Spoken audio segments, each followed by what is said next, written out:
Hello students. Today we are going to learn the first chapter of social and political life, that is democracy. What is democracy?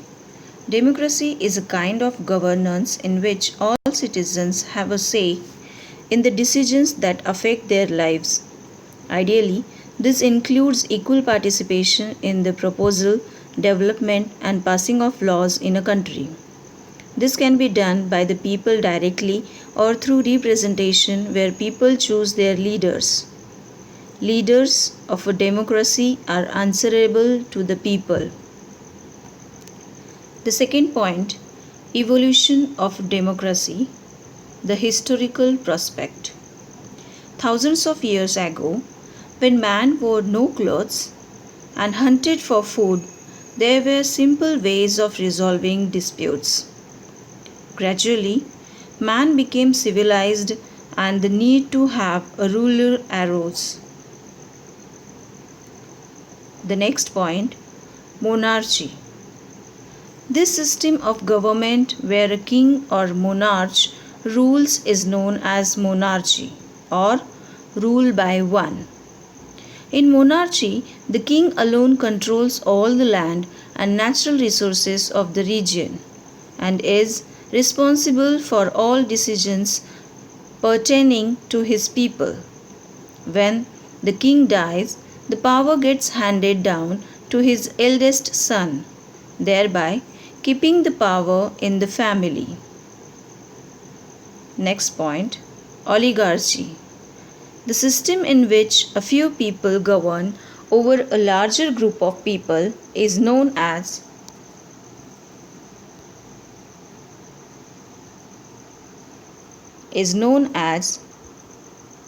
oligarchy or rule by a few.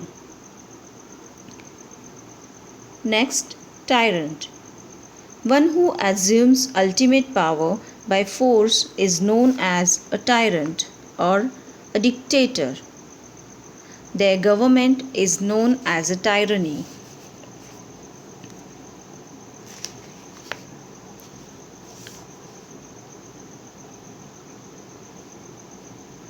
Next, approximately 25% of the people who lived in Athens were slaves.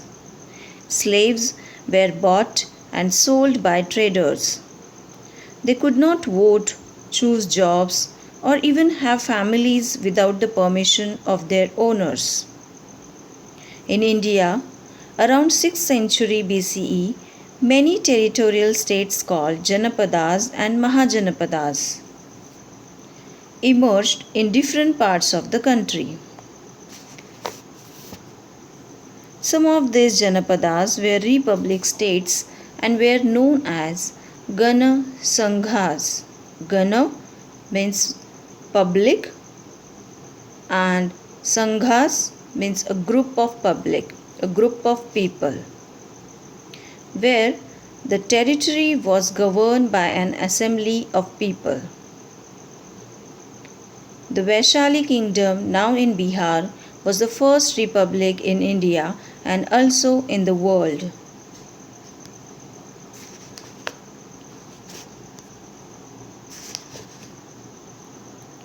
The power of democracy increased in stages over the succeeding centuries. In 510 BCE, in Rome, a group of nobles outstayed the king. They formed an assembly of leading citizens called the Senate. An important milestone in the history of democracy was established on July 4, 1776, when America claimed independence from Britain. The Constitution of the United States came to force in 1789 by providing for an elected government. In 1791, the state of Virginia ratified the first 10 amendments to the United States Constitution, and this was known as the Bill of Rights. The next and very important, The French Revolution. The French Revolution in 1789 instated liberty, fraternity, and equality as the basic principles of a democracy.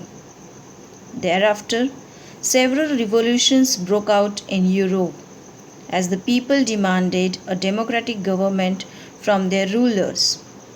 New Zealand became the first nation to achieve universal suffrage. In the 20th century, many more countries gained freedom from the rule of Great Britain, France, Germany, and Italy, and decided to opt for a democratic form of government. Next point, different systems of government in the world. There are two different systems of government, direct democracy and indirect democracy, that we call representative democracy also. First, direct democracy.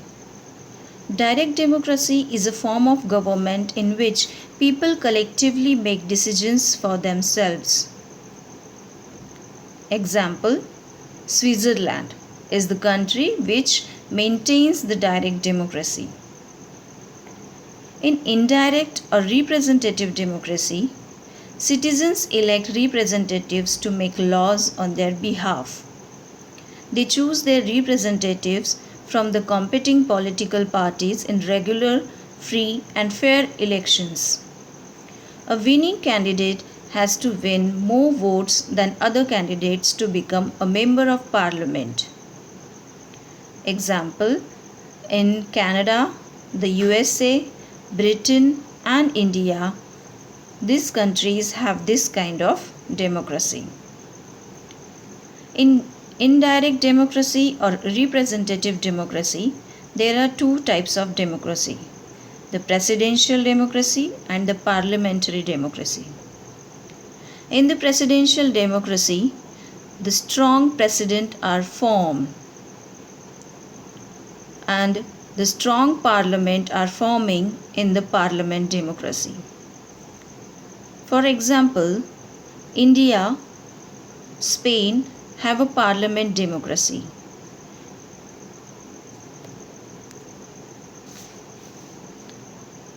Today, most democratic countries are referred to as republics where the head of the state is the president or the prime minister chosen through elections. Some well-established democratic countries are like United Kingdom and Spain are, however, constitutional monarchies.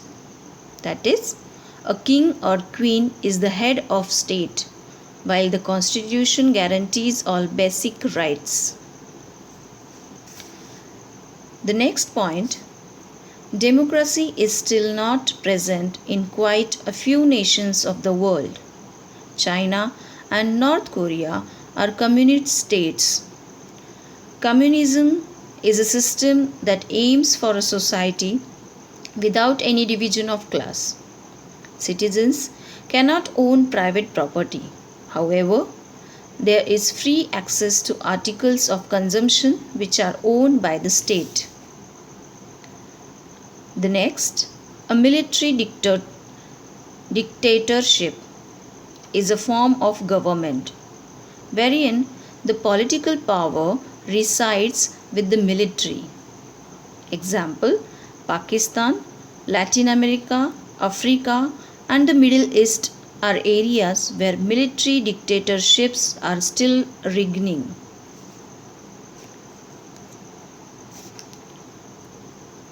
Next, key features of democracy. There are 6 key elements: rule of law, universal adult franchise, active participation of people, protection of human rights.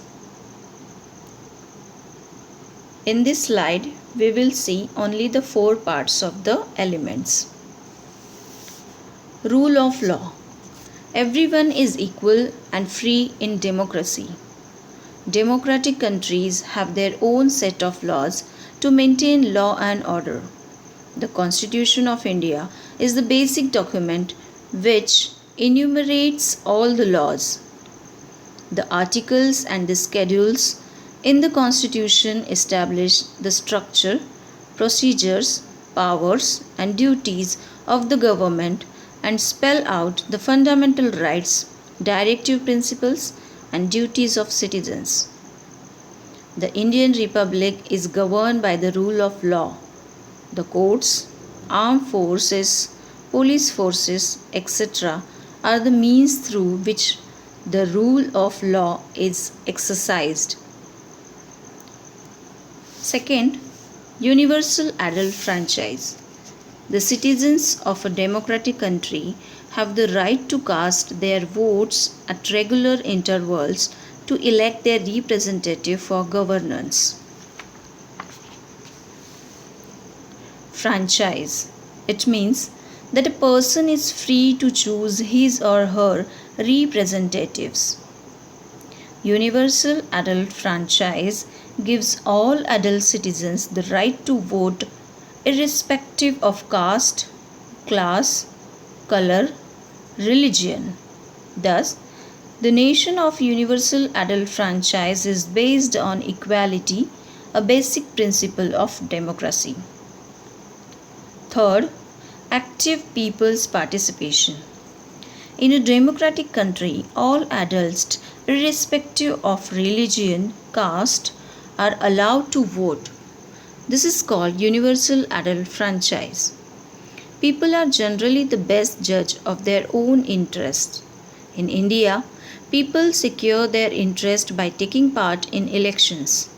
Each person can cast one vote for the representative of a political party or an independent candidate that he considers to be the best. These elected representatives form the members of parliament and rule the country on the people's behalf. Next, protection of human rights. The fundamental rights contained in the Constitution of India guarantee basic human rights to all Indians. There are 6 fundamental rights recognized by the Constitution, including right to equality, right to freedom of speech and expression, right against exploitation, cultural and educational rights, and the right to constitutional remedies.